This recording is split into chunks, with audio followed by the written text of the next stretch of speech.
The gory days are here to stay, the 80s horror show. Take a stroll down memory's lane, it's time to start the show. The gory days, the gory days, the gory days, the gory days. Nice.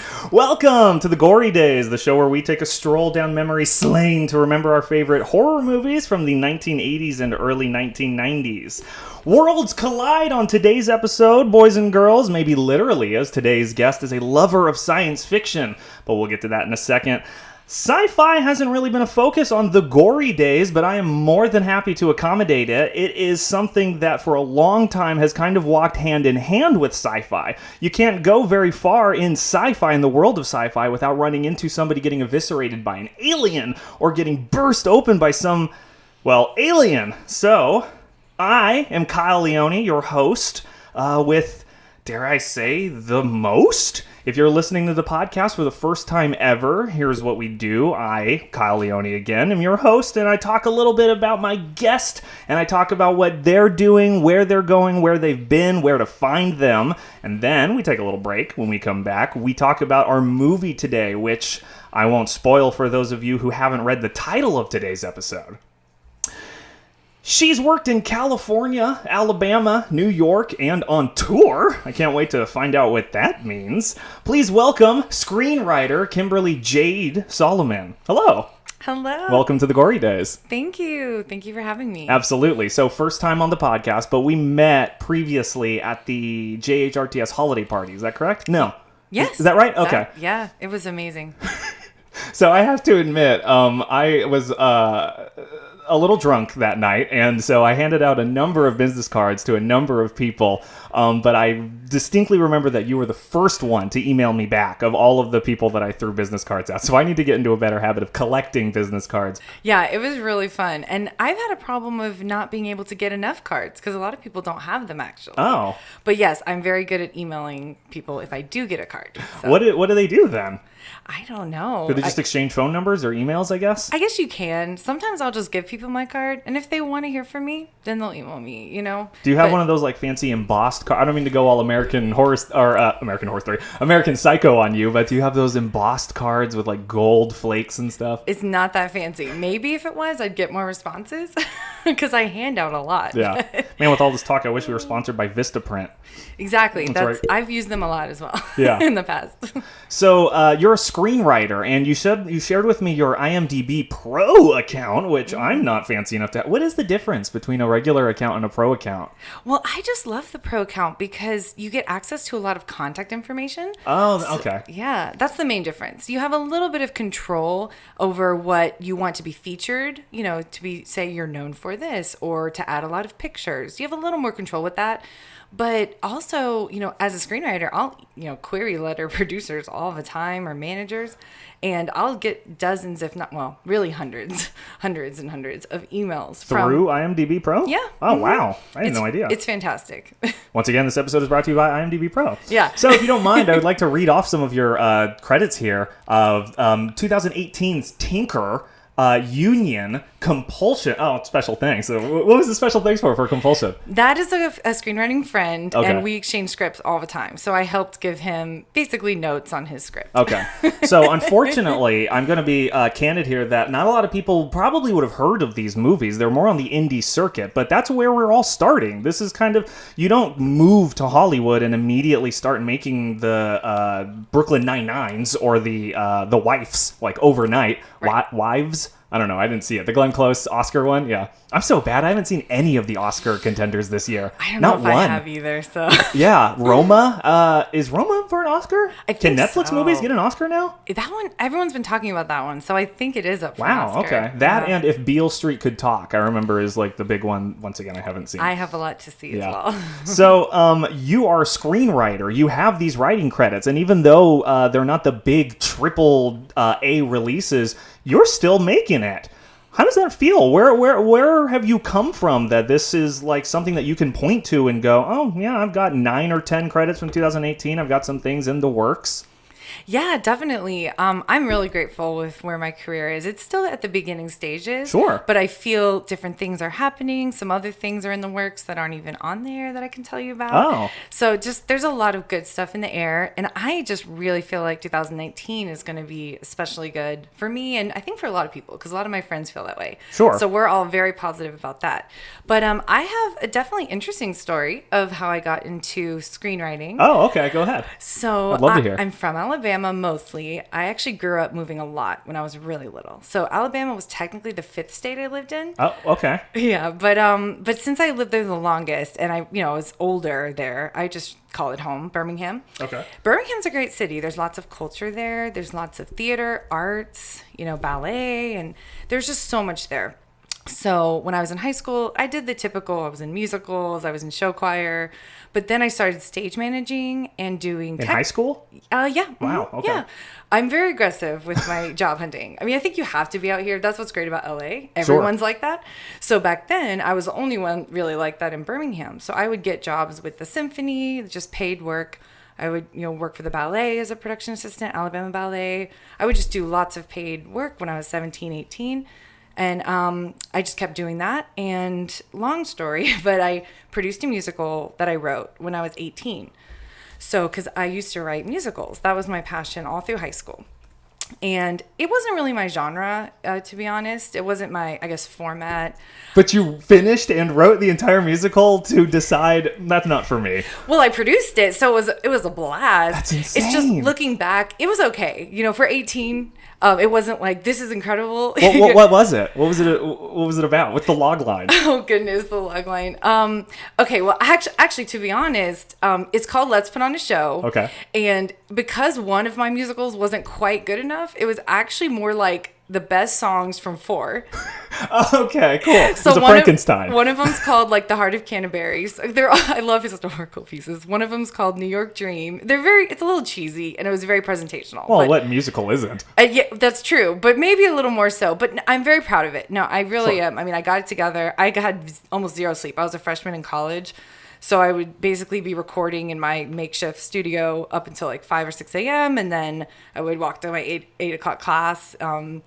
So in any case, I was a theater major. Wait, I'm sorry. So you wrote the music and lyrics for this all by yourself? Yes. And I produced it. I organized it because I had already done, honestly, about 15 musicals as a performer. Because like I said, when In 4 years of high school or in your whole life? No, just high school. Yeah, just in high school. Because I would do 3 or 4 a year, and I would do sometimes 2 at the same time. So I would do one with high school till 5, and then I would go to my evening rehearsal for my second musical. I had friends who were doing that. That's amazing. It's fun, yeah. It's exhausting. I love to sing. I can't dance, but I love to sing. Okay, so you're still humble. That's good. I really can't dance. Trust me on that. But I'm a decent singer, I will say that. But in any case, I'm very aggressive, so I got an internship in Carmel, California when I was 18 as well. I had finished the musical, so left school temporarily and did that for 6 months. A lot of experience with theater there. Then when I was 20, I got an internship on Wicked on Broadway. And so I dropped out of college again, and my parents were not happy about that. So they cut me off. But it was Wicked. Well, I guess when it first showed up, now you can go, but it's Wicked. But was it when it was just starting its circuit on Broadway? It was about a year later, actually. So people definitely knew about it. But it wasn't about that at all. My dad's a professor. Now he's a dean. So he's all about education. Okay. So I left school to go do that, basically. Do they have any kind of key into entertainment in the industry, or does your mom? I don't know. Oh no, no, none of my relatives, none of my cousins. Yeah, I'm the only one. Yeah. So, which is okay. And I'm the oldest cousin, the oldest sibling. So there was just a lot about that. Yeah. Where you're setting an example, kind of, and they don't want to say oh, well, the oldest went and did this, but it's a risk. And I can understand, I'm sure you can understand where your parents are coming from. They just want you to do what they did. They want you to get a job the way they did in a world that doesn't really support that anymore. So good for you. Good for you. How did that go? Thanks, Kyle. Yeah, it went great. I just knew it was right, and basically, I emailed and mailed resumes to every Broadway company, and that was the one who called me.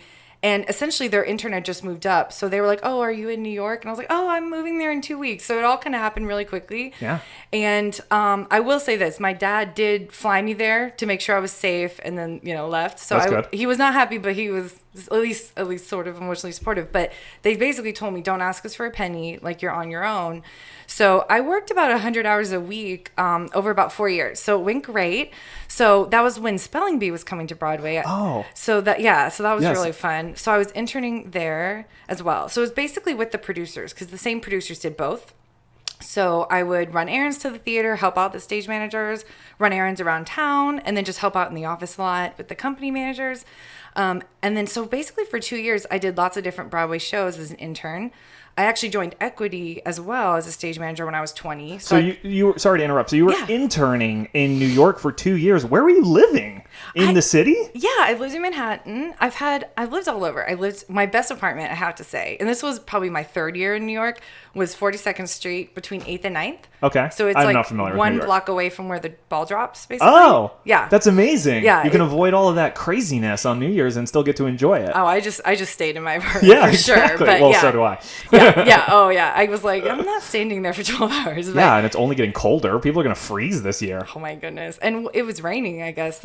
God, I forgot about that. I felt so bad for them. Yeah. But I lived all over Manhattan. So I lived in Washington Heights, Harlem, East Harlem. I found really cheap places. Those are all places I recognize from the Netflix Marvel shows. Oh, awesome. Well, yeah, they're awesome. No, I liked them. I mean, I was always safe, at least. Okay. So, but I was so young. Because Daredevil and Luke Cage were protecting you. Exactly. Sorry, I got to represent. That's so fun. No, I love it. Yeah. Now I need to watch those more because I'll be like, oh, do I recognize them? Clock's ticking because they're getting taken off of Netflix and they're going to be put on Disney Plus in the spring. So we're losing so much. I know. But I guess I have to get the Disney one now. I don't know. There's so many subscriptions. Yeah, oh there my are. Goodness.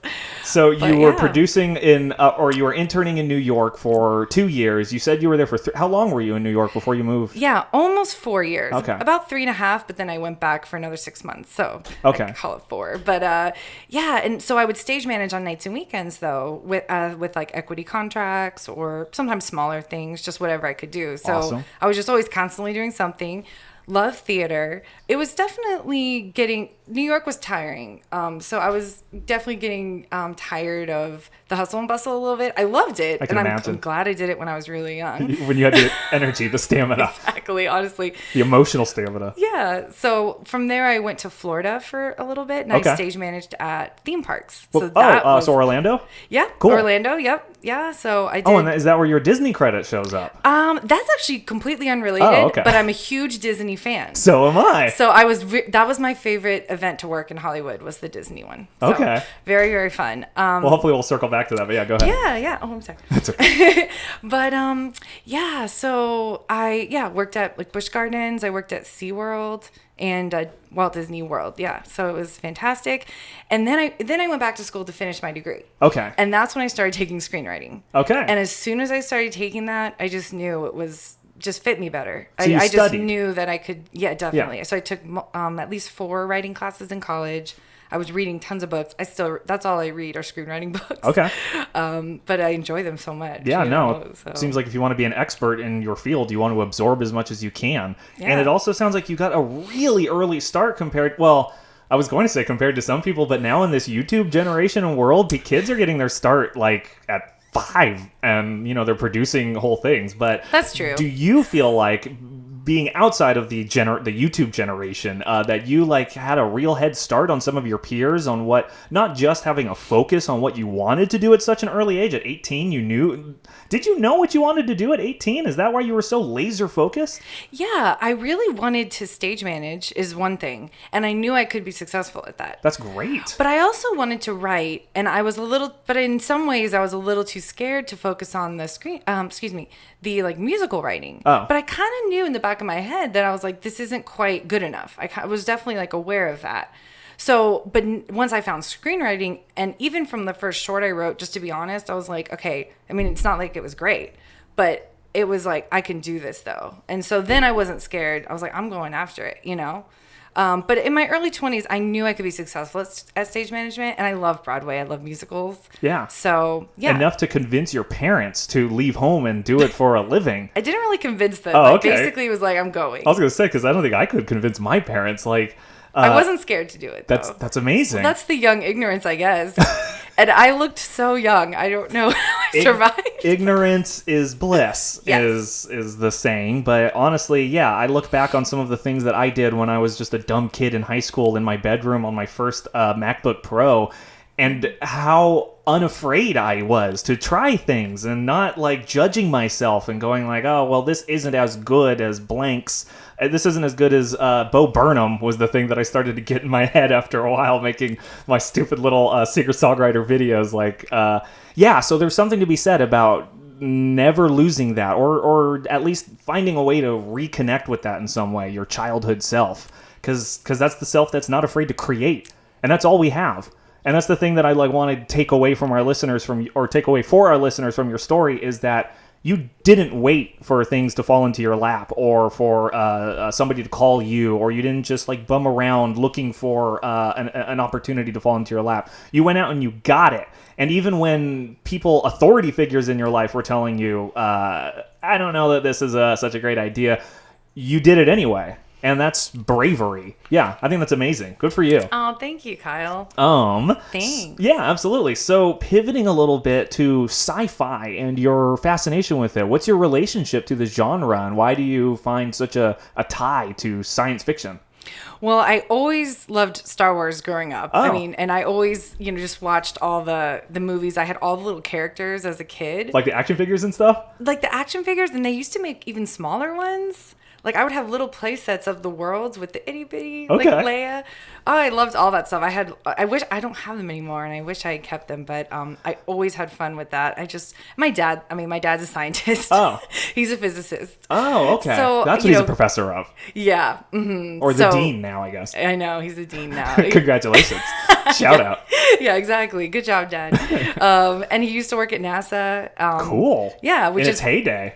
Yeah, exactly. And which is even funnier because my husband works at JPL. Oh, so small world. Basically works at part of NASA. Small galaxy. So, exactly. So my dad loves sci-fi. So that definitely got my start because I started watching, I don't remember the age, but I was pretty young when I just started watching all the Star Wars things, and I've always loved to go to the theater to watch all the new incarnations. Oh, that's what I was going to ask. So you watched Star Wars, the original trilogy. You were definitely around for the prequel trilogy, and obviously you're here now for the sequel trilogy. Right. What are your thoughts on the franchise and how it's evolved? Well, I will admit, after Rogue One, I haven't gone as much. I'm happy to rent it. So I just miss the old days, I think. Because even back in the day, in the second, trilogy, I guess, or I don't know, prequel. Yeah. But I even liked that one probably more so than some of the newest ones. I did too, but once again, I think it's like the nostalgia rose-colored glasses of being a child or younger and not judging and not thinking things are terrible or worse because we really didn't have a base for that. So yeah, I totally agree with you that episode 1,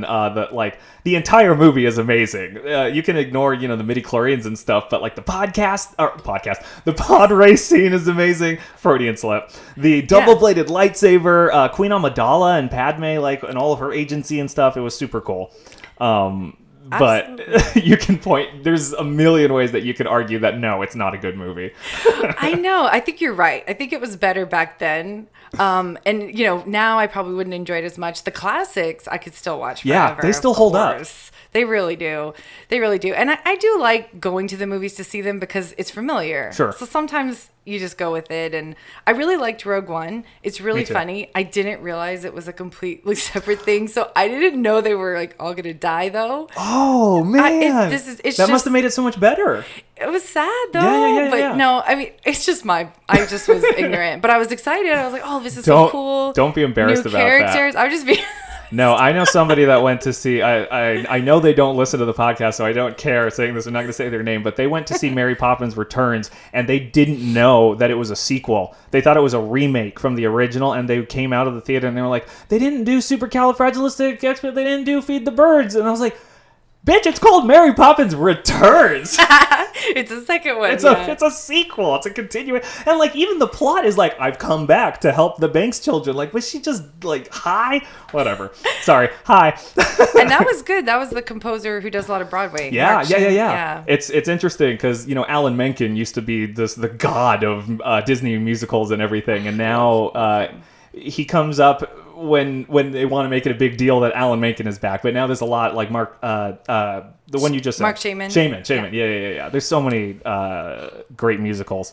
See, I still admire them very much. Yeah. They do a good job. So I wouldn't necessarily call Star Wars grounded sci-fi, but that was your key right. into the world. So how did you kind of get more toward, I guess, more realistic? I don't know. We'll just say grounded. Yeah, well, I do enjoy writing character drama. Okay. That's probably one of my favorite genres to write. And then the movie that I did, Tinker, I got hired to be a co-writer on. Okay. That one was grounded sci-fi. So in some ways, being a part of that experience kind of helped reignite everything. Uh-oh.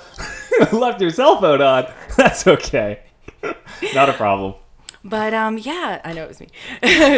But yeah, so being a part of that experience was really interesting because it had a lot to do with like the power of crystals and had a lot of Native American type of themes. Yeah, tell us about Tinker. Is there a place that we can find it, that our listeners, if they're interested, can watch it? That's a great question. So last year, I know it was making the festival circuit. Okay. Last I heard, it was going on DVD. Okay. But that's all I heard about it. So maybe Redbox? I don't know if it'll be, I don't think it's big enough for Redbox. Okay. I think it, like you were saying, it is quite indie, but it does have 2 stars in it. So it's Clayne Crawford. Okay. He was in Lethal Weapon. Okay. He was the lead in that, the TV show Right, for 2 right. seasons. And Christian Kane, who's Cool. from Leverage and The Librarians. I'm so sorry. He's I have fantastic. to come clean on the podcast. Whenever I don't recognize somebody, I make sure to go, oh, yeah, I do. Expected you to tell me who it is. So I don't know who they are, but that sounds great. No problem. I'm sorry. I mean, they're great actors. They are. They're on not Lethal everyone. Weapon. Yeah, exactly. Yeah, Clayne did a great job, and Christian Kane has a huge following from his. What was it? Not Buffy, but Angel, I think. Oh, yeah, really? That I do know. Okay. Yeah. The Joss Whedon world, yes. Yeah, so he's a heartthrob. Okay. Yeah. So you mentioned it's got to do with crystals and stuff. What brings Tinker into the grounded world? Yeah, so it's about a father and a son relationship. Okay. The father's an inventor, so he basically ignores his son, spends a lot of time in his workshop, but he's always inventing these amazing things. Okay. And he has this incredible machine that he's been building. Meanwhile, the town is dealing with, major crisis with the farming community. It's set outside of Birmingham. In present day? In a cute small town. Yes. Okay. It is present day. But essentially the town is dying and really struggling with being able to produce all the crops. Right. And they're looking for, solutions. And, we're having drought. It's definitely getting better, but we're dealing with drought over, really. No, that's the first thing I thought is that's kind of relatable. Yeah, definitely. So essentially, he creates this machine. It's really large. And then he's been searching for the thing that helps to make For it the really listeners run. who can't see right now, Kimberly is miming a very large thing, and I can't quite tell. It looks like it's got maybe handles on the side. No, maybe udders on the bottom. I'm not quite sure. I'm sorry. You'll have to be more specific. Yeah, it's basically you can see through it. It almost has lots of different bars on each side. It's really tall, and once it comes to life, it's full of energy. So Sounds like a production designer's dream come true. Yes, Will Drummond. He did an amazing job with it. Built it from scratch, and it's indie, so of course everything's relatively low budget. But essentially, the son is the one who ends up finding a crystal. With Christian Kane's character, who's really in touch with like the Native American community. Oh. So he ends up doing a Native American ritual to help save the town. And then his son, and I think the Christian Kane's character helps him, they find the crystal that ends up being able to save the town because the crystal goes inside the center of the machine. And because of all the prayers that he did as a Native American person, like that's all comes together, and the environment comes together, and they get rain, and everything just works out in terms of the quality. But meanwhile, the the main guy who's been working so hard, the inventor, you know, and that's Clayne Crawford's character. He's been basically ignoring his son, building this, trying to save the town. But it also ends up bringing them closer, especially when the son ends up having the answer. Yeah. And it just helps create water. And it's really neat, like dealing with all of that. No, I'm already like picking up on some of the themes there. It's just the first thing that I thought of is I never considered that science fiction doesn't necessarily have to be aliens or you know, like time travel or something. It can be spiritual, and that's still science fiction. The science is that there's a drought and we need to implement, you know, science to fix the drought, but the impetus is the like rain dance or the spiritual part of it. That's fascinating. Are you religious? Or do you have a spiritual connection to the Native American people? Not the Native American people. For the longest time, I thought my dad was a descendant because my grandma used to be obsessed with it. Her whole house was Native American, but it's not. She just liked it. Okay. But I am religious, though. Cool. So I am spiritual. And do you find that is a good place of write what you know for your screenwriting? Yes, definitely. So, and right now I write a lot of faith-based scripts. I'm just kind of shifting a little bit into that. Cool. And I enjoy that a lot just because it has just really positive themes. Absolutely. And that sort of thing. But I did like that aspect, you know, of the script, of the tinker. And even though the machine isn't real, you know, in term maybe real, like you were saying, that's one of the science fiction parts about it. I did really like how that all came together, yet you still had all the character drama, and it's in this setting of the small town, so you have all the town characters, and it was just really fun. I'm really honored to be a part of it. I was on set with them, and it was really fun. And so, like, the difference between, say, Star Wars and this is that it's not galaxy spanning, and it's not about the fate of the entire universe. It is a small town and on Earth, with humans, and yeah, it's very simple, but at the same time, from a simple start like that, that's where you're able to bring in such overarching things like the allegory between saving the town and saving his relationship. Like, that's really cool. Sorry, I don't mean to blow up your spot here. No, that's for the scholars 50 years from now. That was really smart. I was like, oh, I never thought of that. That's yet. no, okay. That's cool. That's what I like to do on this show. No, definitely. Grounded sci-fi. I can't think. I mean, I think the last episode that we did was A Quiet Place, so that's pretty grounded sci-fi in itself. Where, you know, yeah, it's a very small town. Have you seen A Quiet Place? I haven't seen Oh, okay. it, but A Quiet Place 2 got announced pretty recently on that's cool. social media. Yeah. That's awesome. So that's a fun one. But without further ado, we're going to take a quick break. When we come back, we're going to have more Kimberly Jade Soliman. We're going to have more The Gory Days. And we're going to be talking about our film Arrival from 2016 when we come back. The Gory Days. Welcome back to The Gory Days. I'm here with screenwriter Kimberly Jade Soliman, and we are talking about the 2016 grounded sci-fi Arrival, starring what was her name? Amy Adams, the great Lois Lane from the Man of Steel and Justice League movies. It was kind of funny. Lois Lane is in this movie, and so is Hawkeye in Jeremy Renner from the Avengers movies. So if you haven't seen Arrival, it's an amazing movie. It came out in 2016, directed by Denis Villeneuve, the director who made Sicario and most recently Blade Runner 2049. And what I'm most excited to hear about is he's directing the new Dune movie in 2020. Have you read Dune? Are you familiar with Dune? No, I haven't. Me neither, but I'm starting to because I heard the movie's coming out, and my fiance super loves all of the Dune books, and he's read all of them, so he's been begging me to read them for the last couple of years. And now that a movie's being made with Oscar Isaac, I'm like, oh, maybe I'll pick these up. Yeah. Yeah, I swear, everything I Awesome. hear about that movie makes me more and more excited. Aw. Directed by Denis Villeneuve and written by screenwriter Eric Heisserer, who is famous for apparently writing The Thing remake, the Nightmare on Elm Street remake from 2010, Final Destination 5, Lights Out, and most recently Bird Box on Netflix. So, right from the beginning here, you can't get very far into a sci-fi movie without finding a tie to horror. Already, the screenwriter here has written 1, 2, 3 and a half horror movies. I don't know. Can I just say I love the Final Destination movies? Oh my God, me too. Every single Kimberly. one of them. And it's hard for me to use a garbage disposal. I can never use a fire escape. I don't know if I'll ever be able to use a fire escape. It's probably one of my favorite horror. Or I can't drive behind logs. I can't. Exactly. There's so many things. I don't go on amusement park roller coasters. I don't go to NASCAR. Exactly. I don't work out under swords. It's limited us so much now, but yeah, I love every single one. I think I saw the last one for sure in the theater, but is that the bridge collapsing one? I think. Yeah. Yeah. I love it. I think Final Destination 3 is the one where it's like one dude gets nail gunned in the face and another woman gets her head decapitated from the elevator, and I still think of all of that. And the kid gets crushed by the falling glass. That movie crazy.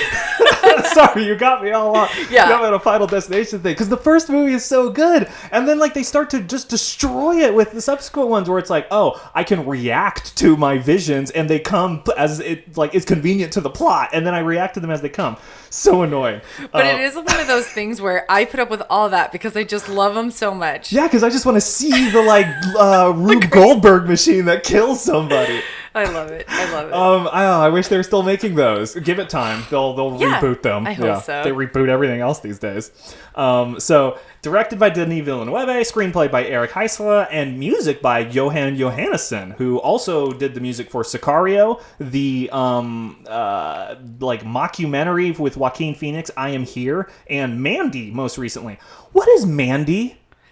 Mandy. I've been seeing stuff for Mandy. It's got Nicolas Cage and it's got like vaporwave style posters, but I don't know what it's about. Oh, I have no idea. Actually. Okay, cool. I'm There's sorry. people screaming at their iPods right now, going, "It's about this." Hopefully, it's better than some of the other movies for Nicolas Cage. I don't know if it's better than this though. Starring Amy Adams, Jeremy Renner, Forrest Whitaker, and to a lesser extent Michael Stuhlbarg. Arrival follows a linguist enlisted by the U.S. Army to discover how to communicate with aliens who have arrived on Earth before tensions lead to war. So the world premiere of this movie first came out at the Venice Film Festival on Thursday, September 1st, 2016, and after getting rights acquired by Paramount Pictures, was released in the U.S. and Canada by Paramount on Friday, November 11th. I don't remember what I was doing that week, but I definitely didn't see this movie opening weekend. I was one of those people that saw this like probably the last week it was available in theaters. I don't know what it was, if it was the trailers or I don't know. Do you remember the poster for this movie? I don't actually. It was, the 8.5 by 11 or whatever the dimensions are for a poster of the like egg ship floating over what was supposed to be like a Hong Kong skyline.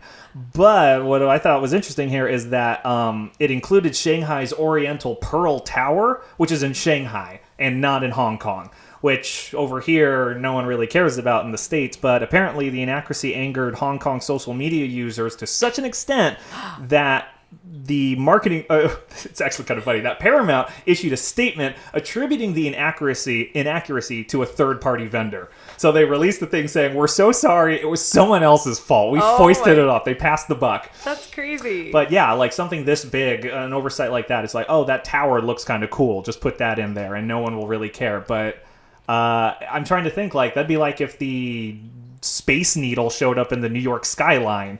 Would that piss you off?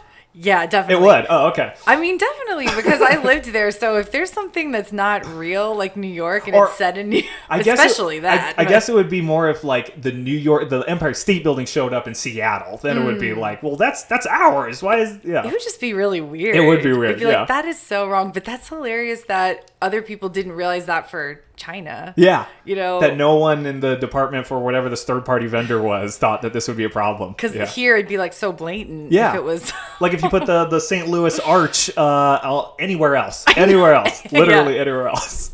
I don't know if it'd get me angry on social media. It takes a lot to get me angry, but it would be annoying. Yeah. I don't think... God, yeah, that's the thing. Like, it said that people, were so angered about it on social media... And I thought to myself, like, God, what? I don't really tweet people. I don't tweet companies and tell them, like, you need to make this right. But hundreds of thousands of people do, as evidenced by how, like... I knew somebody who is an influencer who was on the podcast in an earlier, like, in season 1, that we've done, season 1. I forgot why I started talking about this. I'm going to cut this part out.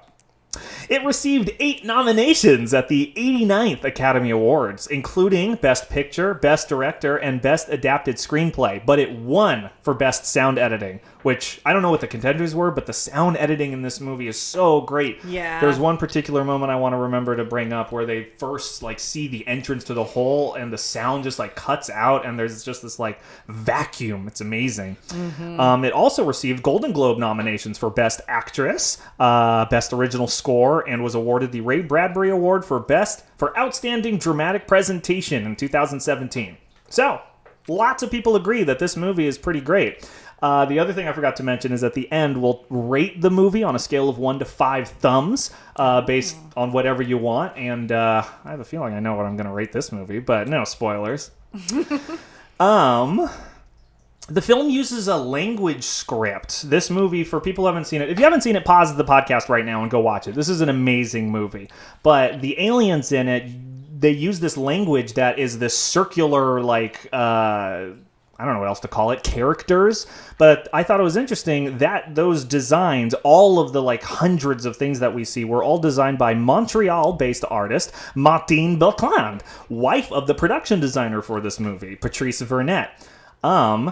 And the drawings that her daughter does, Hannah, the drawings were all done by his son, Martine Belcland's son. Oh, cool. Which I guess is interesting to somebody out there, I hope. Awesome. Let's see. It was a beautiful design for the characters. Oh, yeah, for the ships, for the... yeah. just like the aesthetic that they have, they called it dirty sci-fi, is what the director and screenwriter deemed, and cinematographer Bradford Young called the look for the movie, which is like this kind of like grayed out, almost feels like constantly overcast. Even in like Amy Adams' acting in her role feels like very... not ethereal, but like misty, smoky, like she doesn't seem totally sure, and it reflects kind of, the overarching theme, which is that she is not existing as she once was. She is in flux. So I think that's pretty cool. But without further ado, I'll give a quick little recap. Louise Banks, played by Amy Adams, is that linguist asked to communicate with aliens who've arrived on Earth via egg-shaped vessels. As she embarks on this task, her work is interrupted by scenes that appear to be flashbacks, showing Adams raising a daughter, Hannah, and ultimately watching her die. In the third act of the film, though, Louise finally cracks the alien language, communicated with inky circular symbols, and in doing so is able to think like the aliens, who are not bound by the linearity of time. Did I write that? I must have copied and pasted that from something. Like the aliens, she sees her past, future, and present together. So, I don't know if that makes a ton of sense for people who haven't seen the movie, but let's break it down. The aliens, why did they come here? Well, what they reveal, because they go up several times and they're trying to get information and try to teach them, our language and learn from them. They said that they actually need our help 3,000 years from now. I realize that there is a definitive answer, so I'm not trying to quiz you. Oh, I know, but I remember. But that's good. That's good. Did I pass though? You passed. Okay, then I'm good. But it is interesting because it's like, that's how, when you also realize, well, how do they know 3,000 years from now? Like, that's a good realization in the film. You're like, oh, wow. And that in 3,000 years, they need our help. Yes. So they're giving us this gift. It's the movie. It's basically an hour and a half explanation for how one perceives time in a non-linear fashion, how a third-dimensional human being like us would be able to perceive time in a fourth or fifth dimensional plane. And it's not the first time I've seen this. I don't know if it's the first time you've seen this, but the reason when I first saw this movie in theaters, I had no idea. I remembered not watching the trailers. I didn't want anything spoiled, so I went in there with nothing. And yeah, that opening, it starts with footage of her baby, and it's her like raising her baby and playing with her baby, and then her daughter getting old and like yelling at her and saying, "I hate you," getting cancer, I guess, or some horrible disease, and dying from it.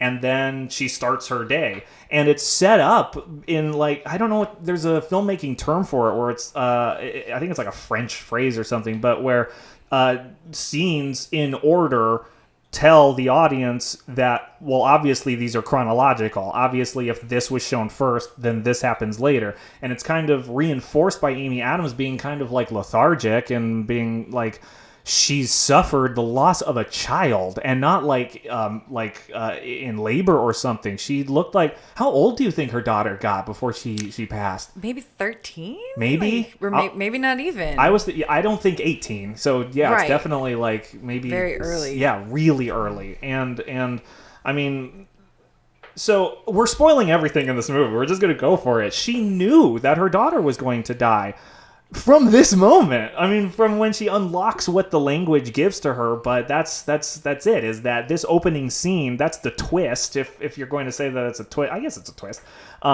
Is that opening scene is not a flashback? It's flash forward. It's foreshadowing. Which is freaking genius. Mm-hmm. Just like have you ever seen Memento? No. It's a movie with Guy Pearce I forgot who directed it, but it's a movie with Guy Pearce and Joe Pantoliano where the entire movie is in reverse chronological order. You see the last scene, you see our main character getting killed by somebody, the bullet like coming out of his body, and then him walking to that place where he's going to die. Cut, he's hanging out with, like, it's every shot is, forward, backwards until you get to the beginning and you realize who these people are. And so I remember watching that movie and it kind of unlocking my brain for what narrative can be. And so that's why I feel like I was somewhat prepared for this movie, in that, like, movies are always built on the backs of giants, and so in that way I felt prepared, but in no way was I expecting that. I didn't expect that. So the movie opens with this amazing score, and amazing, I was like, this music, I wrote it in big capital letters. I was like, music. And then I was really sad to find out that it was not written by Johan Johannesson, the director from this. And in fact, this song that opens is called On the Nature of Daylight by Max Richter. I was interested to find out that this song has been in like 11 other movies, like really popular movies, but I didn't recognize it. I thought it was like, it's the Arrival song. But the issue is that because this song features so prominently in the opening and ending credits, the composer is ineligible to win Best Original Score, because the issue is that people would be influenced by those amazing opening scores that he did not write. Doesn't that suck? That does suck, because still, there's a lot more in the movie than just the opening and the credits. There's amazing, like when they I think that's the hardest job, writing music. I don't remember who I was talking to, but yeah, the idea that I was talking to them and they were like, what? They have to write all of the music in a movie? And I was like, yeah, unless it's, like Blink-182 playing at a band something, every single piece of music has to be written from scratch to match the footage. Wow. Like the emotions and stuff. So I feel terrible for this guy, because like that one piece where they're doing the big like 360 helicopter shot and it's like that. It's brilliant. Super it really cool. brings you into the moment. And I feel like it harkens back to an age that I'm not that familiar with. This like sci-fi where it was more about just like the slow building tension of like, where are we? What are we doing here? Like Alien, like where it just it's not about we're being hunted. It's just about like where am I? What is happening? The way that we find out the aliens is this. That's the other thing that's so great about this movie is people already know that the aliens are here. We see that there's newscasts and stuff, and there's like jets flying over her school, wherever she works or whatever. But we don't see them. Like, they hide it by showing the people's perspective of the news and them going like this. Right. And then Forrest Whitaker shows up, and you listen to them, and like that, like this slow build until we finally see the craft, and it just floating there. It's so cool. Mm-hmm. It's so unlike anything I've ever seen in a horror in a sci-fi movie before. I'm going on autopilot here. Because it's like it has this element of like ominous, like it looks like it could hurt us, but at the same time it's like an ovum and like the egg, so it's also like kind of welcoming and like safe. It's so perplexing. It's wonderful. Sorry, I'm kind of just like pontificating on my feelings. What do you think of that of the design of the ship before we get into like the actual aliens. Yeah, that is such a great point about how the egg shape makes you almost like comforted. But I loved it. I loved how it was floating. I don't know what, it just fits so well into the scene. It just looks so real. Like that could totally happen to us. That's what I love most about movies that just feel like this literally could happen, and everything felt so real with all of that. But I thought the design was beautiful. It was interesting how high it was, and it kind of throws you off because as they're going up inside it, you know, the gravity kind of shifts, and Yes. and then we only see a piece of the alien, but then later you can see how high it really is in there. Oh, I love that twist too, where it's like we've only been looking at their knees or whatever, my gosh. and it's like, yeah, That was scary for sure, but I guess I think they're cute, but maybe it's just... See, I like how they're not too scary, though. Yeah, well, what you're referring to, they float over the ground. It's like, so we find out that there are 12 of these ships all over the world. Some of them are floating over the ocean. Some of them are floating over, like, really populated areas. And this one that we see is floating in Montana. And the reason it's floating is explained by production designer Patrice Vermette, whose husband, once again, designed all of the circular art in this, stating... The 12 identical ships would travel across the universe and end the journey by hovering 28 feet above the ground in delicate equilibrium, leaving it to Earth's people to make the final outreach to contact them. And I thought that's so great. It makes me think of Hitch, where, you know, you move in 60% and they move in 40%. It's not 100% kind of thing. Oh my gosh, that's the best movie for it comedies. It does not hold up. Have you watched it recently? Just no, like in the age of Me Too, it does not hold up. Oh, that might be true. It's a shame. Like, I think I saw it 2 years ago. Okay. I've seen it multiple times. It's just really funny. I was watching. But that's interesting to know. Well, yeah, it's that Hitch. The character doesn't redeem himself. He starts out as a womanizer and kind of a douche. That's actually true. Yes. And then he never gets better. It's just this woman starts to like him more. Yeah. And Kevin James. I always forget Kevin James is in it because he's supposed to... Like, the trailers are always like, oh, it's Hitch, and he's going to help Kevin James. Kevin James is only in, like, the first act, and then it's the Hitch movie. It's definitely a small portion. Like, I think at the end you see the resolution. But right, he's not the huge... He's not the main character, yeah. The main but I think it's that relationship that makes me really like it. Oh, me too. It's the one that stands out. Yeah. I don't even know who the actress is that plays his love interest. She was cool, though. Yeah. I want to say Tiffany Haddish, but I don't think she was born yet.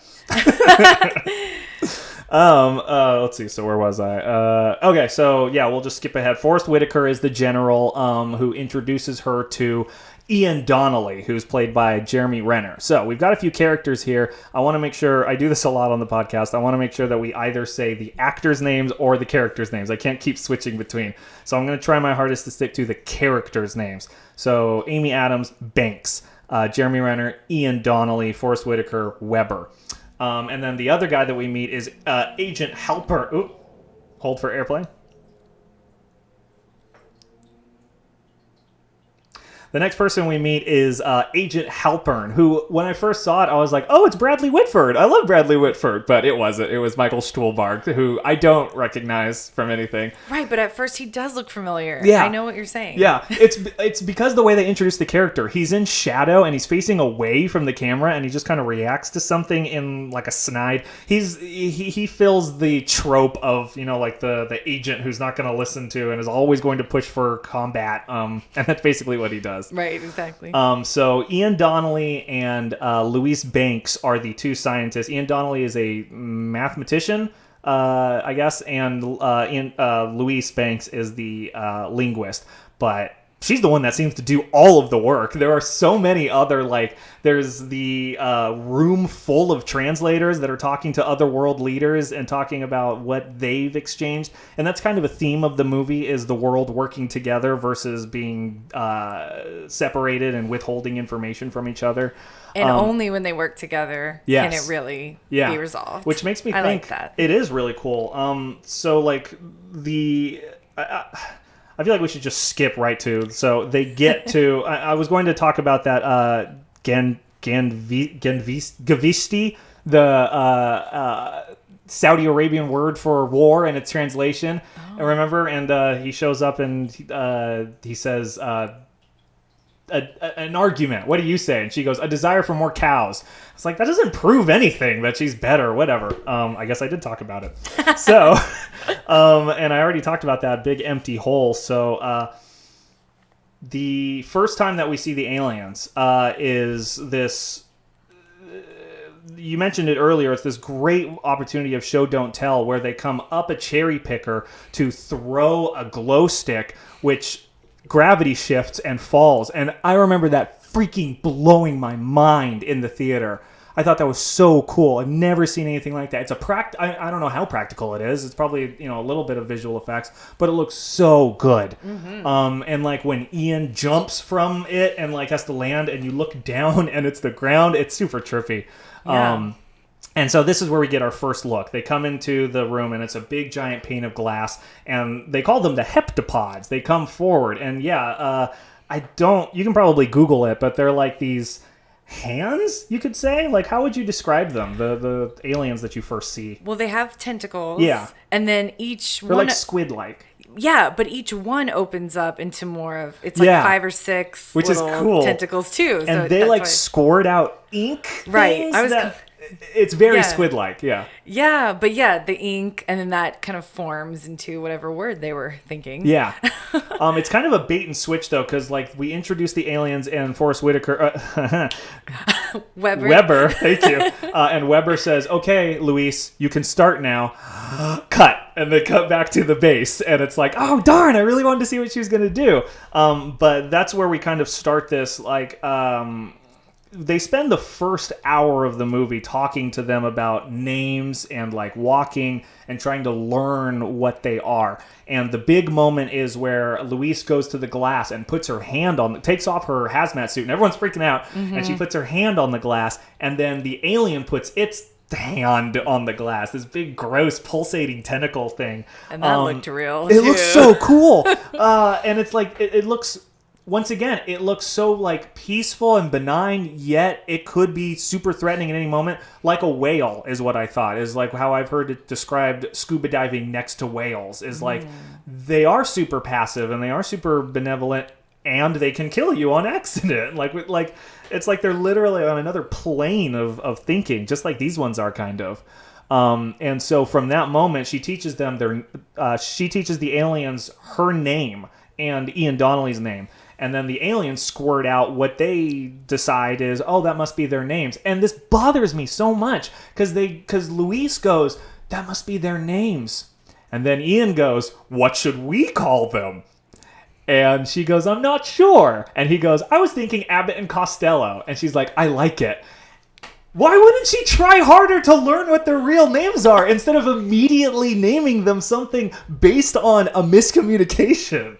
That's true. And then later, once they have their dictionary of all the different words, maybe by then they should have been able to figure it out for real too. It seems racist. That's a really good point. Like when you're an explorer and you meet some Aborigines and they go, what is your name? And they go, Click Cluck, and you go, I'm going to call you Mambo. It's like... But maybe that's more of the point, because it is about coming together. And I think it is fighting racism a little, or that's maybe one of the points that filmmakers could have wanted. That's a good point. So maybe they left that in there on purpose. And we are absolutely appropriating their language through this education. We are appropriating their language to use for ourselves. So yeah, maybe there is a larger commentary here about cultures meeting. And because that was the thing that I've always thought was fascinating in college, is like when an ethnocentric scientist goes to investigate, like a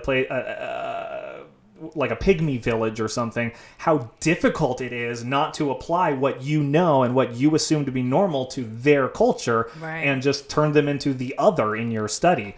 And so it stands to reason that she wouldn't know that. She's a linguist. She's not an archaeologist or an anthropologist. So that's just the only way she knows to think about it. Is language. I'll give them a word. And in fact, that's the best explanation that we get after the weird kangaroo story, which I thought was so convincing, and it's fake. And then she's like, it's not true. It's not true, but it proves my point. I was like, but you just convinced the general based on this lie? I know, that was interesting. Yeah. I was sad that she's like, oh, it's not true. Because I thought that was so fascinating. There's that. And, there's another moment later where in a, flashback, quote unquote, her daughter asks her for a term. And she's like, oh, what do you call it when two people have an argument and they both get something? She's like, compromise. No, something more science, or no, something else. Win-win. No, more science-y. She's like, I don't know. Go ask your dad. Right. And I remember sitting there being like, what is it? What's the word she's thinking of? It's like so good. And when we finally get it, it's non-zero sum game. I was like, I never would have got that. And as a kid, like, what is she doing? Where the homework goes, what is this term? Like, yeah. But it did work for the film. Oh, it definitely. You don't think about the logic as much. I think in that moment, I think it really worked well. Oh, it's a great way. It hammers home that not only is she out of sync with time, but she can actually influence like that, and that's kind of like what reveals the big like dramatic twist or tension at the end. But getting a little bit ahead of ourselves, after she tells that kangaroo story, my favorite linguist moment is when she explains, what is your purpose on Earth? Weber is like, these are grade school words. Walk, eat, help me out here. And so Louise Banks goes over and does like the best linguist, like hard crash course ever. She writes on the whiteboard, what is your purpose on Earth? And she explains, we need to find out if they even understand a question, because maybe they're so instinctual they don't understand request or why. And then we need to separate the royal you from the individual you. And it's like, of course you do. Of course you have to like baby step this, because it's not like the Farsi recordings that she did. They don't have mouths. It's completely different. And Weber is so like, I don't think he's stupid. I just think he's getting, barked at from his superior, so he has to make sure that she knows what she's doing. But he wants asks, results. yeah, but he asks, like, why are you doing this? Why don't you just ask them immediately why they have visited our Earth? Like, they're not going to, I love that moment because, it really hammers home, like, oh, wow, a linguist is cool. I know. I think the writer did a great job with that, too. Yeah. I was like, wow, I would never have thought of that, actually. Well, it's fun to note that I realized I forgot to mention this in my preamble, is that this movie is based on a short story, a novella. That's right. A novella called Story of Your Life by Ted Chiang. And in fact, the screenwriter for this movie had been trying to pitch a version of this for years. And that's kind of a good key into what the world of movie making is like. It's not like you write a good script and if it's good, it'll get picked up. It doesn't matter if it's good sometimes. If it's really good and the climate isn't right, or the demographics aren't interested, or there's another movie kind of similar, then your thing could get shelved for like 10 more years. Yeah. A Quiet Place, the script was written in 2008 and it got made most recently now. So like, listeners out there, and maybe you, Kimberly, people sitting on your feature films, don't burn it, don't throw it away. You never know when the stars will align just perfectly and you can get the next Arrival made. Definitely. It's all about patience. It is. It's all about patience and just doing it. Like, just, you finish that screenplay, work on it again later, make a new one. Yeah. That's something that I read, is that like, you can have 500 unfinished screenplays, and that's great, but it's really important to have like 10 finished ones. Even if they're not good, a finished screenplay can be edited, can be developed, can be improved, can be workshopped. An unfinished one is, oh, this is cool, I can't wait to see what you do. Right. And no one really wants to read an unfinished one. No, because they know it's unfinished. And they know, like, so I mean, ideally they kind of know what you're going through if you're coming to them. So they named them Abbott and Costello, even though they give us their names. And this is where they just yada, yada, yada several months. Ian Donnelly comes back into the narration, and it's so jarring. And it's I can't tell if it's breaking the fourth wall or not, because it's not when Louise says it, because she's non-diegetic narration talking to herself. So who is Ian Donnelly talking to? Is he talking to her or to us? Because he's definitely phrasing it like it's someone who just walked into the room. Yeah, that's a great question. It frustrated me. I don't like that either, because I think overall they did a good job with the narration, because it wasn't too much. No. It was just enough, but it's hard to do. So I agree with you. I don't think they should change and add another narrator. So I'm not sure what they were trying to do there. Have you seen The Big Sick? No. Or not The Big Sick. I'm sorry. Shoot, what was that? It was a movie about the housing or about the economic crisis. Man, I can't remember it, but it was this movie where they would just like interrupt the movie to go like, "Hey, are you getting this? In case you're not, here's the problem." And they would like show some cartoons and stuff. Like it was a documentary, but it was a movie, and I can't remember. Do you remember the name? Do you remember the movie I'm talking about? No? All right, no worries. It made me think of that, where it's like, you're probably wondering how we got here. Did you like that? The movie or this? When they did that in that movie. Oh, in that movie. Yeah. Because the things that they're talking about are really lofty, difficult financial topics that they literally... It's got Ryan Gosling in it. Why can't I remember it? I want to say The Wolf of Wall Street, but that's not it. No. But it's got the same, like, color filter on it. It's very bright and vivid. But in this movie, it's really unfortunate. It's jarring. It comes out of nowhere, and yet the information in it is delicious. I love everything that he's saying, and he's talking about how, like, first he introduces why we call them heptapods. Then he talks about what we know, what we don't know, what we guessed, like about the 12 sightings and whether or not Sheena Easton released a song, a hit song, and all of those. Super fun. It's just it really confuses the timeline for me because there's no way for us to tell how long it took for them to learn their names, and then there's no time for us to figure out how they learned their language. We see that they were able to digitize their language into a way that they can reproduce. And then the last thing he says is, so Louise thinks that getting to this question should take another month. And I'm like, so how long has it been? Has it been a week? Has it been 2 years? Right. Yeah, so that's frustrating. And I do think they skipped over it a little much. I would have liked to see a little bit more of how they, figured out that language. I mean, you see her mapping it out, the little pieces, but it still was a little bit of a cheat. I wanted to see that part. Yeah, just a little bit. They could still cheat some of it. But then it would have been like a 3-hour movie, I guess. Yeah, maybe. But we're interested in that. So maybe they should have cut something else. But anyway, who knows? Because that's what happens is the focus goes away from who are these aliens and we're going to learn about them is this like second, or I guess you could call it like third act. It's a long third act. Is now we're finally getting to why are they here? And they... unfortunately, mistake the word weapon for technology, and that's what blows everything up. Because China, what is his name? I don't. Shang, General Shang, played by Tzi Ma, who's a great actor. I've seen him in a bunch of other stuff. In all the Rush Hours and everything. Is that where I recognize him? I couldn't remember. That's where I recognize him. He's great. Love him. So General Shang is the general of. He's a big general. I don't know what his title is, but in China, where apparently they have been using mahjong to communicate with their aliens, which Louise, at first I was like, okay, that's a cool, unique way to communicate, but Louise explains that, imagine if we were using chess and every conversation was a competition and a loser and a winner. Do you see how that falls apart is what she says. Yeah, that was a cool moment. I thought that's was great. Really interesting. Louise is so smart and able to stand up for what, like, just like, for female representation in film, she has so much agency.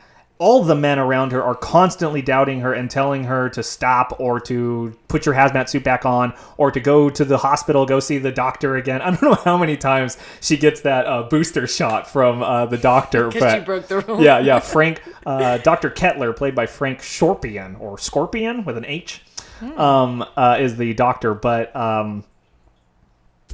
I fell off again. What was I talking about? How much agency she has. Yes, that she has all of this ability to defend what she's talking about to everybody. And that's so... it's what made me initially think that you were talking about Annihilation, because the women in that movie also have so much going for themselves. I hate it when people say the future is female, because it just feels so reductive, but at the same time, I can't wait. I want to see more stories like this. Definitely. I always feel strange saying that as a man, because I feel like it comes off as disingenuous, but I hope I sound sincere in that I really do admire the kinds of roles that are being written for women today. They're not relegated to the sidekick or the damsel in distress. They are the heroes. I can't wait for Captain Marvel. I can't wait for Wonder Woman. Man, I did not have my coffee this morning. I loved the first Wonder Woman. Yeah, so did I. There's a little problem I have with the fact that she needs to realize her abilities through Steve Trevor's sacrifice, but that's not the movie we're talking about today. It was really frustrating to me. Yeah.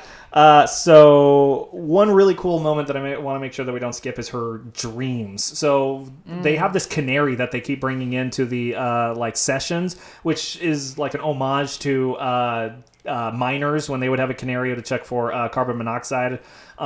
But at one point she's talking to Ian Donnelly in her bedroom, and the chirping from the room comes back. And it's like this eerie, she's trying to convince him and this third person who's in the room that she's talking to that she's fit for the job. And then we finally cut to who she's talking to, and it's like Costello and or Abbott in the room. And I remember being in the theater and thinking like, wow, that was such a cool like jump scare.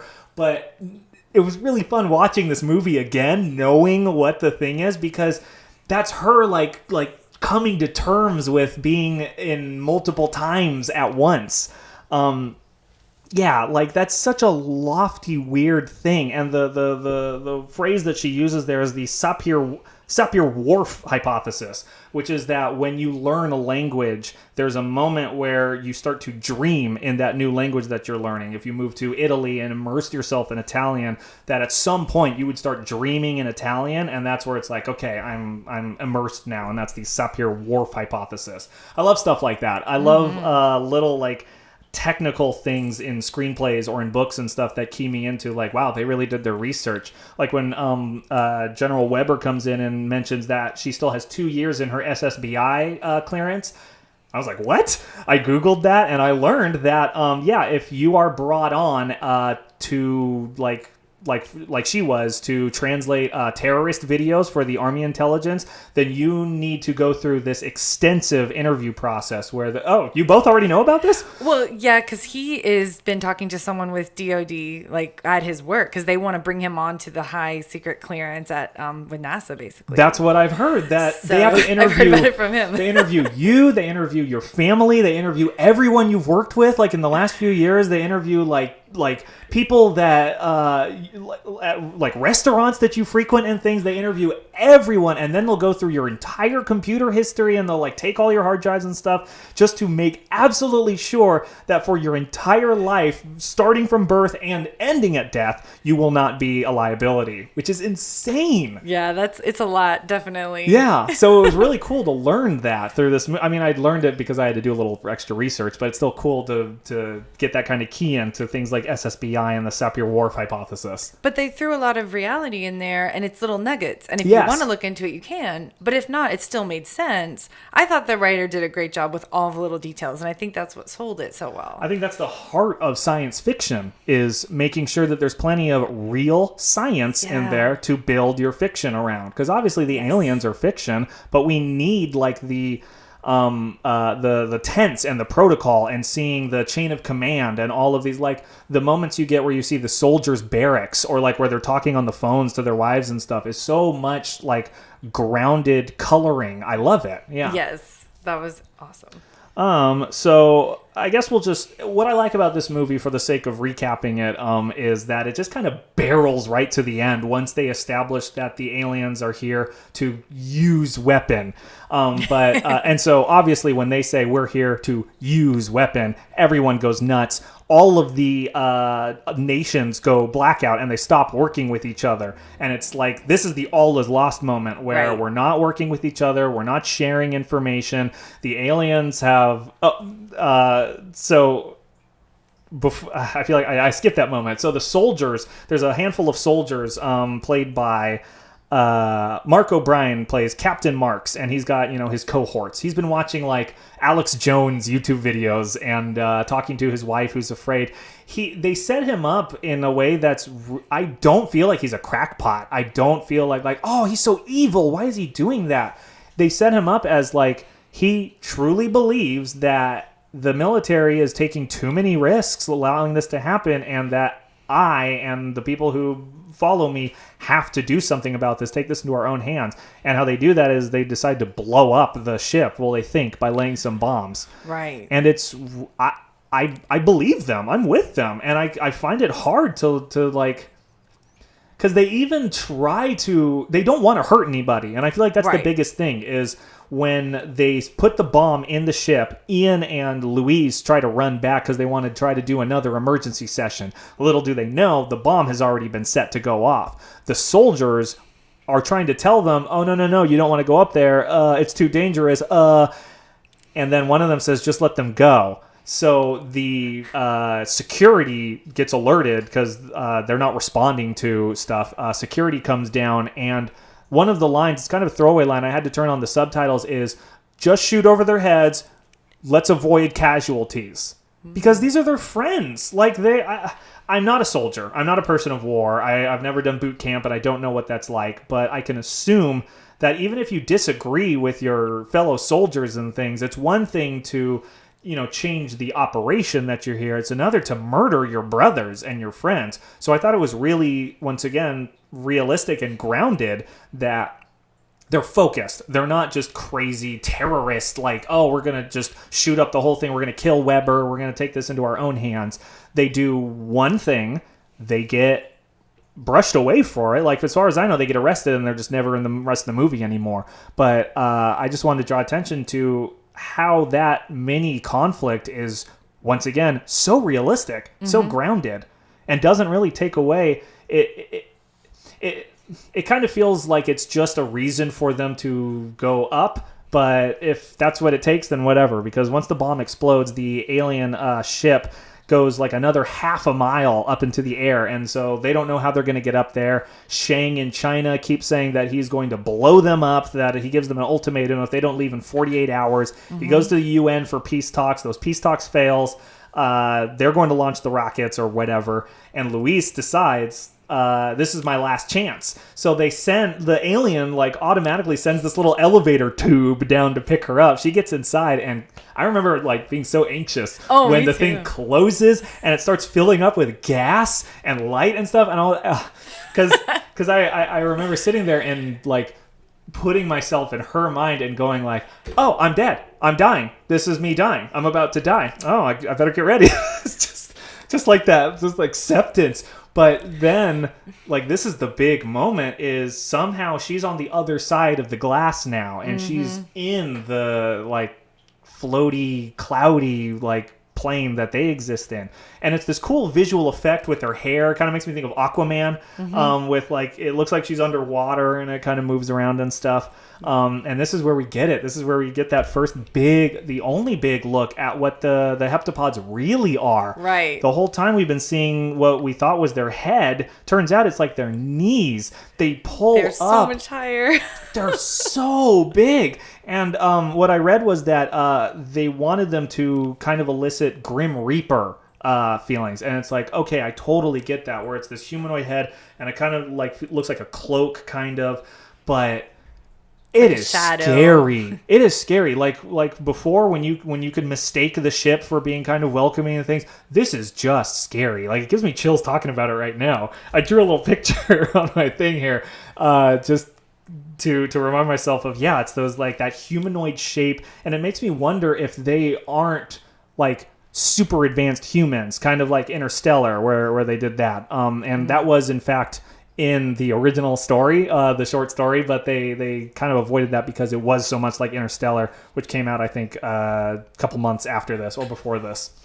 So whether or not they're humanoid, they explained that the bomb killed Abbott. Yeah, killed Abbott, and Costello's the only one there. And Costello explains that in 3,000 years, we will need humanity's help. So we came to Earth to give you not a weapon, but our language. Our language is a weapon, because when you think and when you learn, just like when you learn Italian and you start dreaming in their language, when you start learning the alien language, you start to think like them, which is what they kind of it's sewn throughout the movie explaining this, but this is it, that they are circles. Their language is circles. A circle has no beginning or end. In fact, if you were to write, the thing that they say is, if you were to write a sentence from beginning to end from both sides, you would have to know where it ends, how much space you would need, and essentially everything.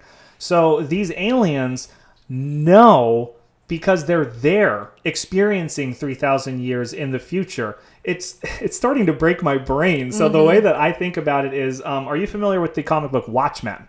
Not a lot, but Have you seen the movie? No. Okay, I haven't. that's okay. The movie sucked. And they're making an HBO TV show now. But that's not a retelling of the source material. It's a continuation. But so the story of Watchmen is it takes place in an alternate 1985 where there are vigilantes. They're not superheroes. They're all like Batman, essentially. But there is one actual superhero, like a god, Dr. Manhattan. And his thing is that when he, became Dr. Manhattan, he's experiencing time as all happening at the same time. And the way that they demonstrate that in the comics is one panel, Dr. Manhattan says, "It is 1966. I am sitting with my soon-to-be wife, and we are drinking at a carnival. It is 1977, and Judy is leaving. She's throwing her earrings on the ground. It's 1954. I'm watching," every time that we see this flashback and stuff, it would take some doing for me to go, no. She's not in her office anymore thinking about this. She's there. She's there. Now she's here. Now she's there. Now she's here. And it starts to really solidify as the movie gets closer and closer to the end with the conversations with her daughter. The big wham line, though, for us to realize what is happening here is, I don't understand. Who is this child? Freaking blew my mind in the theaters. Oh, wow. Because the whole time you're sitting there assuming she knows what's going on here and that she lost this baby. And, that is crazy. And it's, who is this child? And then Costello says, Louise sees future. And that's the big twist. And then it kind of slides some more puzzle pieces in, is that Ian Donnelly is the father. And that... Which you kind of saw coming, yeah, but I still... They're flirting. You still liked it. Oh, they're so great together because it never comes off as I don't know, weird. It feels very genuine that they're the only two people here that aren't military and don't have all the answers, so they kind of need to keep each other's backs. But there's plenty of believe me, you don't have to understand communication to still be single. There's all this nerd flirting. Yeah, definitely. But they don't overdo it. No. So Once it's again, it makes very sense real. that they're together, but if they didn't, it would be fine too. Yeah. I liked it. It's just so tragic that the real the really sad thing in the movie is never actually shown, which is amazing, is that at some point after Ian and Louise had a baby, Hannah, Louise told Ian that she knows Hannah's going to die, and he couldn't handle that. Right. He couldn't look at his daughter the same way anymore because he doesn't think like she does. You can't just tell somebody that without her perspective, knowing of the memories and everything. All he sees is third dimension. And knowing it might be better after there's an end to the suffering too. She can probably see that too. Yeah. So that is God, I didn't even think about that too. That while she's going through chemo and all of that pain, it's actually way worse in the original book. In the original book, she doesn't die from cancer. She dies from a rock climbing accident at 25. So in the book, Louise knows that her daughter's going to die from something easily avoidable and doesn't intervene to let time take its course, which is so much more cosmically strong. But oh my God. That is even more interesting. Because cancer, you can't stop. Right. Yeah. I think I like the way they did it for the movie. I prefer it too. Yeah. Well, and I really like that moment too because it makes me think, do I want to know the future? And if I could, and I see something, really tragic, would I try to avoid it? Would I change? They talk a little bit about it. Yeah. It's would I try to change it? I think that's the last line is she asks, if you could see your whole life from start to finish, would you change anything? And Ian says, I guess I would say what I feel more. And I thought, God, that's so simple. Mm-hmm. Yeah, how you could only be happier with that kind of change. Mm-hmm. Mm-hmm. So the last, before we get to the end here and we talk about some of the themes, is Shang is about to destroy the aliens and he's going to launch nukes, I guess. But the problem is that 5 other nations are going to follow suit and it'll probably result in nuclear destruction.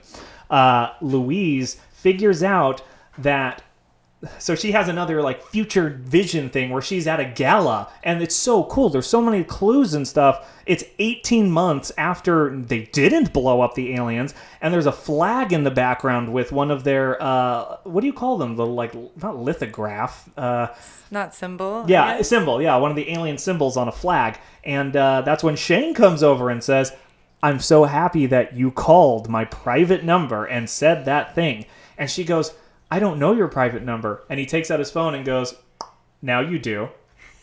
Just one sec. Okay, sorry. I thought it wasn't recording for a second there. I got really scared. That would be scary. I was looking at that for a while. Let's see. So he says, "I don't pretend to understand how your mind works, but I assume you needed to see that." And so it's like, no, not everybody is seeing time like she does yet, but they're starting to. They're starting to at least understand the possibility of not time travel, but like, I don't know what to call it. It's fascinating. Yeah, it does break your mind a little Yeah, bit. it does. Just trying to explain it, I thought it would be easier than this. So what she does is she steals a satellite phone. She now has the general's private number. She calls it, hides inside a room. Ian Donnelly tries to protect her. It's a lot of like fake urgency, considering that there's time travel involved, but what are you gonna do? It's a movie. She says something in Mandarin, which apparently was absolute gobbledygook. Amy Adams was supposed to say something in Mandarin, but from what I've read, all Mandarin speakers says she just botched it and it's unintelligible. But the line isn't subtitled, which kind of speaks to the overarching, like language theme of this movie. Do you want to know what she said? Yeah. Well, it was the dying words. Yeah, but that's right. What was it? So the words that she says to Shang to make him call off the bombs immediately and start sharing information is Shang's wife's dying words. And they are, "In war, there are no winners, only widows." And I thought, Shang is the general for China. Probably one of the... I mean, I don't mean to be offensive here, but the Chinese don't treat their fellow man really that well, and I would have to imagine that he is responsible for a lot of blood. And his wife said, "In war, there are no winners, only widows," as she died. And he continued to be a general for many years. Right. And it took this moment for her to remind him, like, that's right. And it kind of harkens back to the first lines of her book. I forgot. Oh, man, I had it written down here, but I'm losing it. Here, talk a little bit. Yeah. Well, I did think it was interesting how basically her saying that to him, I think also made him realize that the aliens weren't necessarily here to harm us either, because they had given her that gift of being able to see the future. And somehow, I was trying to think about this. It's not that she was in the room when, his wife was dying, but somehow it's like a circle where she knew the words to tell him, to make him realize He that. whispers to her. Right. Yeah, he goes, "What did I tell you?" And he leans in and whispers that Mandarin phrase. But it's still like a circle, though, because it's like she wasn't in the room ever, so how did she even It's a see? paradox. It's interesting, Yeah. but I did think it worked for the movie, and then I think that's just when he realizes, oh, well, okay, the aliens maybe aren't as bad as they think. I mean, they don't say all that, but I think you get the gist of it. That's it. It's like, okay. It's show, don't tell, the Right. movie. Which I is- love it. He's a great writer, the screenwriter. It really is amazing because, we don't get conversation of Shang going, "Oh my gosh, my wife said this to me. You're right. I need to change forever." It just is, she says it, she goes, "I'm done, it's done." And then the news, it's so cool the way the news comes in. You see news broadcasters saying, "Shang is about to," I'm sorry?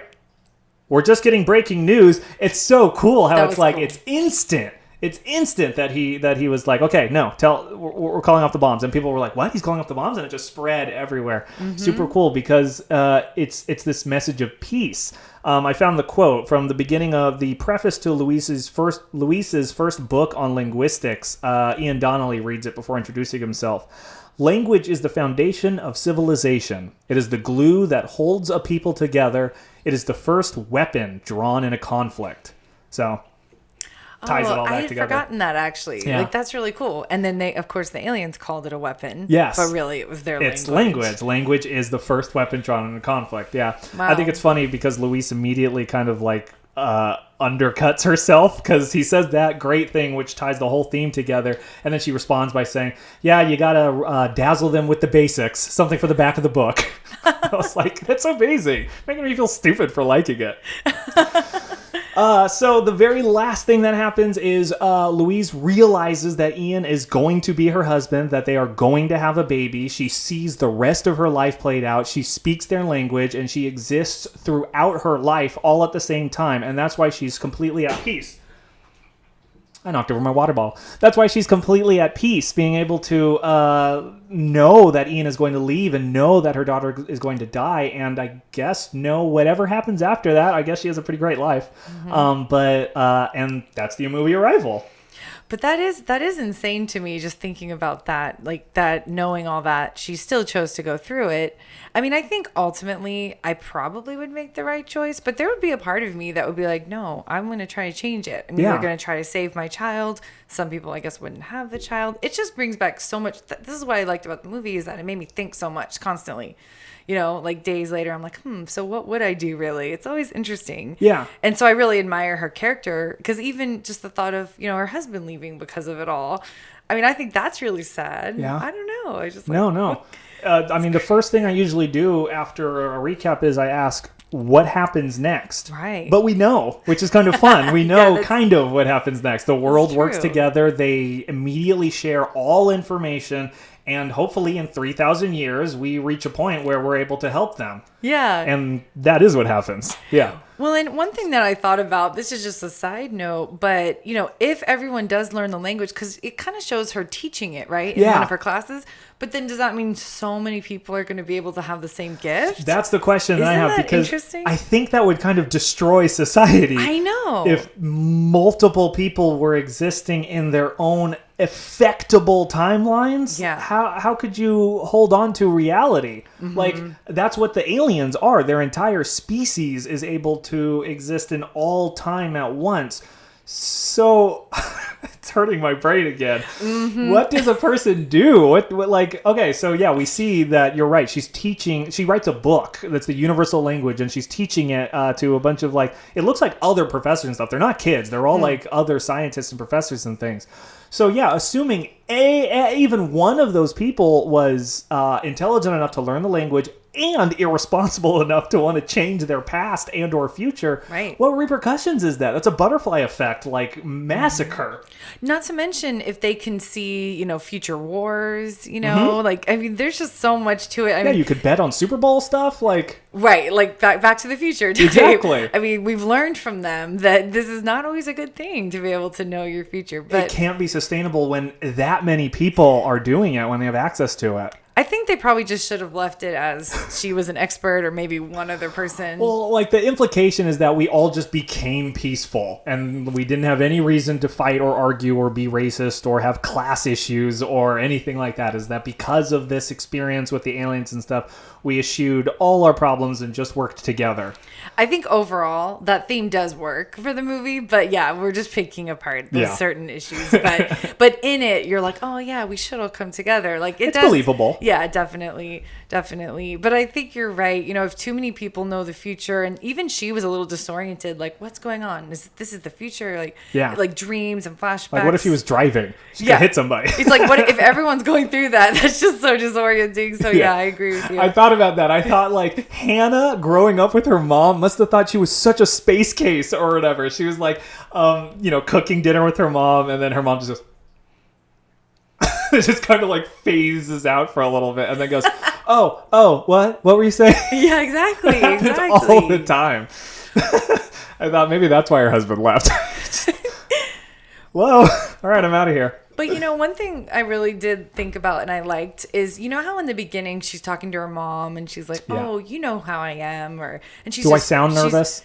It's like she's all by herself. Like, she seems really sad. And you think it's because of the child, but that was before. Yeah. So she's just really kind of a down, sad person. Yeah. But I like to hope, I guess, that, the only reason she went through all that, even losing her husband, losing her daughter, is that she could see the future with something better, too. Or at least something That's more interesting. positive later. I feel like that's the only way I would accept something horrible is okay, at least I see past that and I'm like, I get through it and it's better. That's kind of what we cope. That's coping. That's real life coping is being in the dregs of the all is lost moment of our own lives and knowing that there is a climax with some conflict resolution ideally happening and some falling action. Even if we can't see it. Yes. That's something Abraham Lincoln wrote. Abraham Lincoln had depression, was famous for having depression at the time, in fact, and wrote a letter to his brother where he explained that no matter how bad it gets, the thing that keeps me going is that it always passes. That when it seems the worst ever, it always goes away. Either, from me or just because it happens or I go to sleep, whatever, it passes. And I think that took us off track a little bit, but I like that. So the first theme that I want to specifically talk about with you, I'm excited to, is free will versus predestination. Is that Louise sees her whole life and still has the option of free will, but doesn't express it? I don't know. What do you think? Is the how do these two, upon learning the language, you gain the ability to perceive time simultaneously. Mm-hmm. So you still have your free will, but to what extent, really? Mm-hmm. Mm-hmm. I know, that is so interesting. It's a rhetorical. I know. It's there's no real answer. But it is really interesting to me too, just thinking about it. And I think that in life as well, like you do have the free will, but I think some things are just meant to happen. Like even how you can see things falling into place, even if you're not planning them, things like that. Like just meeting someone that changes your whole life. Mm-hmm. Something small happens, changes your whole life. I think things like that will always happen, even if you can see the future. And so with the predestination, it's like these things are meant to happen. So I think a lot of time things will work out the same way.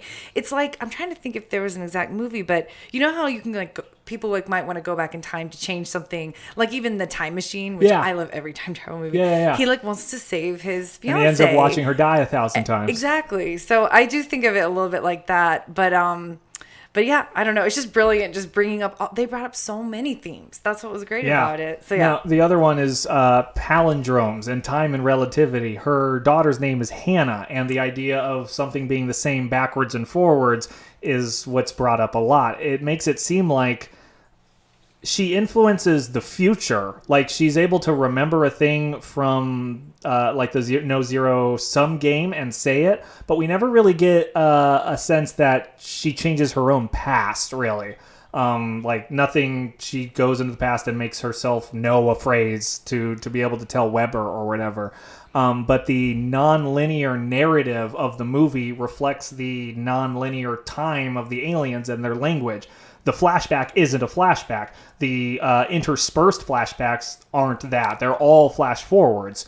And so in linear time, the film's final scene is actually Louise leaving the hospital, walking down that hallway where everything's dark, where Hannah died.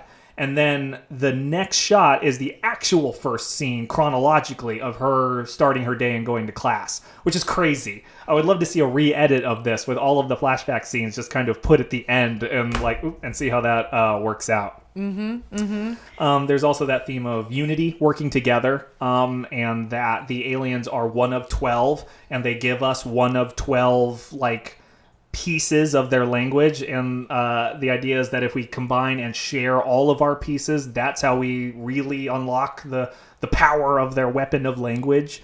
So I like that. Right, because if we were, if there are wars being threatened just in our life, trying to think about that, if we all came together, then we wouldn't have World War III, which I hope we don't have. It just made me think that's so... of all the science fiction things, that feels like the biggest fiction, and that depresses me so much because the truth is it will have to take an external enemy. Like, you can use that, you can define enemy however you want, but it has to be something negative to unify us against a common enemy. Maybe I'm being pessimistic, but that's kind of how the movie made me feel, is like, yeah, they turned out to be benevolent, but benevolence isn't enough to shake the people that need to be shaken. Like, no, that's such a good point, because even with all the division we have just in America, not even thinking of all the countries, right? Like what you're saying, if we have more of a common enemy, like, I don't want us to all go to war. But that's what brought us together. Right. Remember World War II? Wasn't that fun? Oh, yeah. Working in the factory? But that's what they did. FDR made all of our companies and factories focus toward the war effort. And it changed our economy basically to a point that it was sustainable up until a couple years ago. But is that what it takes? Right. That is sad. That is sad. We can't just unify. We can't have one Earth leader. That's something that she bemoans at one point, is like, what better way to make us work together is if they only give us 1/12 of a thing. And that's the nature of it. I guess I could put another under like a sub theme is sharing is caring. Yeah, definitely. Because without that, we would literally kill ourselves, is what this movie is saying. That should be on the poster. Yeah. Instead of why are they here, it should be welcome. Sharing is caring. But it is hopeful, because, like, not that I want an alien invasion, but maybe that would bring us all together. Yeah, I don't know. Were there any themes that you brought up that I didn't mention there? I guess language is a theme that I don't think I brought up. Is like, what is language? Yeah.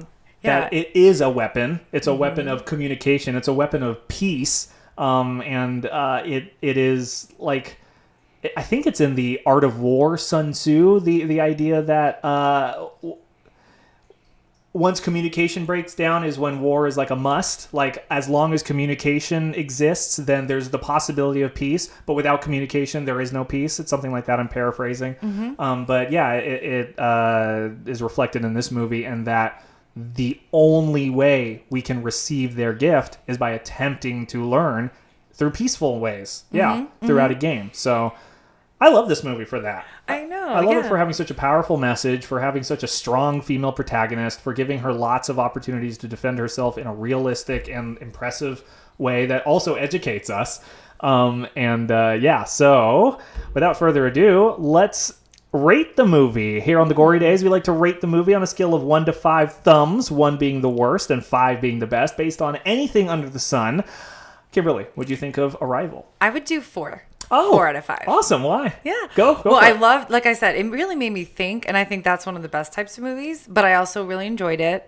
I thought it had the perfect amount of tension throughout. It was a little slow, like in the beginning, but it still kept my interest, though. And I think especially as it starts connecting, then it makes sense. And the only reason I took a little bit away is just those couple of like issues. I mean, yes, it's hard to like kind of wrap your brain around all the like logically, but just some of the story holes that I felt. That's just the only reason. And like, and one thing I think we were talking about before is how, were their eyes like, you could just see the knees down. Like, were their eyes down there? Because how could they see? Or they just know it was going to happen. I don't know. Little things like that. But I really enjoyed it. And I thought it was well written, well done, well directed. So very interested in seeing more from the director, definitely. Awesome. Yeah, I'm excited for Dune, definitely. So how about you? Oh, well. So I loved the music and sound design, and I feel like it's hard to talk about sound design, but just like that moment where they first peer into the like tunnel or whatever up above, and the sound, like I don't have surround sound here, but I have a sound bar, so I made sure to turn it on surround sound mode so I could get like the full effect of that. And that's one of the first things that is so quickly forgotten about and written off when watching a movie is the music and the sound. Because if they're doing their job perfectly, you don't notice or really care. It just enhances the footage and the effect. So the fact that I'm able to still remember the music and take away from that is not a detriment that I noticed it. It's just so good. So I'm also going to give this movie 4 thumbs. Oh, and I forgot. We usually assign our 4 thumbs to characters in the movie. So who would you give your 4 thumbs to? So just to one character? You can split them up. You can give all 4 to one 4-thumbed monster. I would do 3 to Louise. I was about to say Amy, but Oh, Louise that was a close one. Banks, and then 1 to Weber. Oh, I thought Ghost Dog himself. I thought Ian was good, but he didn't stand out. It was a smaller. It's a shame he part. doesn't have a lot to do. Yeah, exactly. Right. Amy's the smart one. Yeah. Or excuse me, Louise is the smart one. She does all the work. I think him being there just helped serve her story and her character, which was still okay. Yeah. But then I thought Weber did a good job. Like you were saying, he just had a lot of pressure, but that felt realistic. Like he's just more of a let's get this done. He's just not thinking about all the intricacies of it. So Where is he from? That accent. I think It keeps coming like Boston, like the in and actor out. kind of going for it. I don't know. No I do idea. like Forrest Whitaker. Oh, I love him too. Yeah. And he was in Rogue One. Right. Okay, so yeah, I'm also going to give it 4 thumbs. I love the actor. I love Amy Adams in this role. She is so good. I want to keep seeing her in more things. I like Jeremy Renner. He doesn't have a lot to do, but something about him, he's a star, and I just love seeing him on screen. He's really good. The design of the aliens is the best thing in this movie. Like the script is the script. The alien language script is cool. The design of the ship is cool. The everything is great, but the design of the aliens themselves is so amazing. I don't know how many people it took to get this design right. I wonder what different iterations it went to, but I love it. The familiarity of the squid legs, but the horror of the Grim Reaper body and everything. So great. 4 thumbs.